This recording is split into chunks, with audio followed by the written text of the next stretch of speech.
So I'm a huge hip hop fan, right? I've been a fan since I was in my teens, late teens, that is.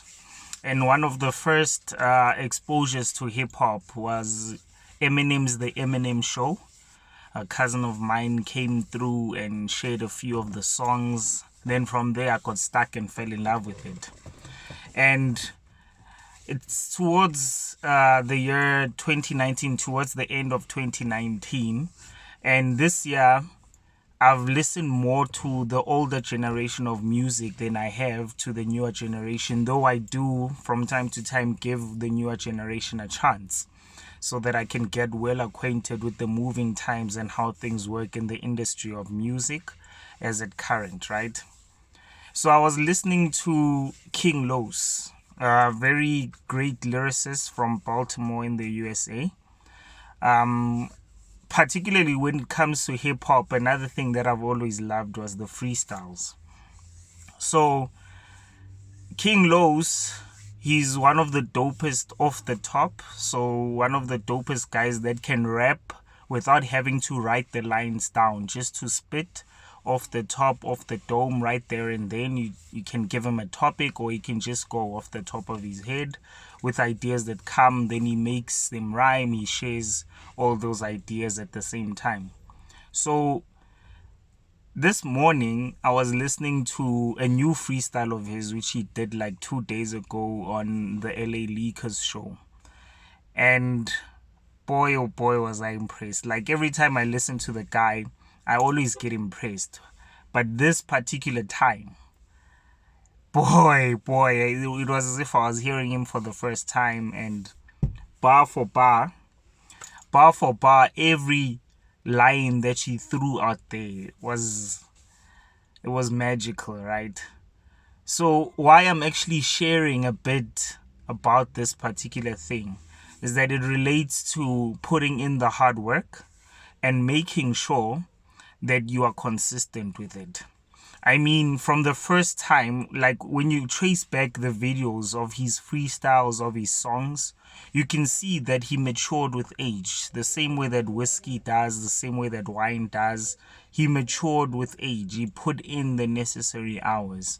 And it doesn't only end in the industry of hip hop. Like any craft, any talent, if you hone it and you work on it hard enough, long enough, it will certainly open opportunities for you, because by working on it, you are the one that's actually opening up opportunities for yourself, because you are mastering your craft and becoming the best version of yourself that you can honestly be.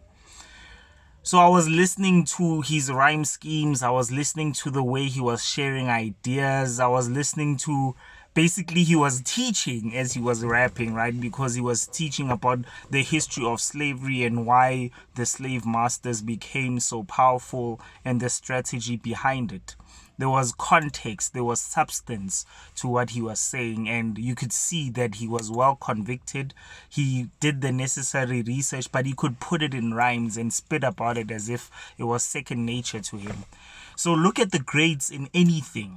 Look at the grades in anything. I mean, when it comes to the sport of soccer, look at Cristiano Ronaldo. He's my favorite soccer player of all time. But the reason that most of us fall in love with Cristiano Ronaldo is because of the sheer hard work that we've seen him put in over the years. We've seen his growth. We've seen him get better to the extent that, I mean, now he's 33, 34, and he still performs, and we are in awe of some of the things that he does on the field. Look at his physique. He's worked on his physique. Look at the team that he's put behind him. He's made sure that he has a personal trainer who focuses on certain aspects of his body. He's nutritionist, he's coach, he has all the necessary devices within his household, the necessary equipment to keep him in peak performance. And that is why even at his age, he still plays more games than most people who are, much younger than he is. And he still performs in a way that is greater than most people who are much younger than he is. Because he has put in what Malcolm Gladwell calls the 10,000 hours, right? He has put in the necessary time, effort, and made the necessary sacrifices that have put him where he is today. Look at Tiger Woods. Leading up to him being the best in the world at golf in the history of the sport, look at how his father got him interested in the sport at the age of 5. And throughout that entire time, he got committed. He learned new swings. He changed his swing. He adapted to the climate. He adapted to the atmosphere. He adapted to the field in which he was golfing. And then he became the best in the world and retained that for a very long time. There are numerous examples, especially in sport. There's Michael Jordan, Kobe Bryant, LeBron James. Those guys in the sport of basketball, they've become the best and the go-to guys when you have to actually look back and relate to how well a person does things and how he gets to a particular level. Denzel Washington, in the craft of acting, he calls himself a 20-year overnight success. A 20-year overnight success. I mean, how does one get to that level without putting in that 20 years, without putting in the necessary times? Now, I say all of that to say this. We all think that everything comes easy. And there are some people whereby it's lucky, they get so lucky that they get things at a much quicker time frame and at a much quicker time. And their blessing comes in that way. You'll find that a lot of those guys that find it in that way lose it quite quickly because of the inability of experience to maintain that particular gift and opportunity that they've been gifted with, right? So I want to emphasize to you who is listening right now and say everything has its own time, but we don't just leave it to time. We put in the necessary hours, we put in the necessary effort. We make sure that we do all that we need to do by working on our passion, by working on our endeavored purpose as much as we can. We work towards all of that so that we become the best version of ourselves that we can be. But we need to understand that it all comes with patience. It all comes with understanding.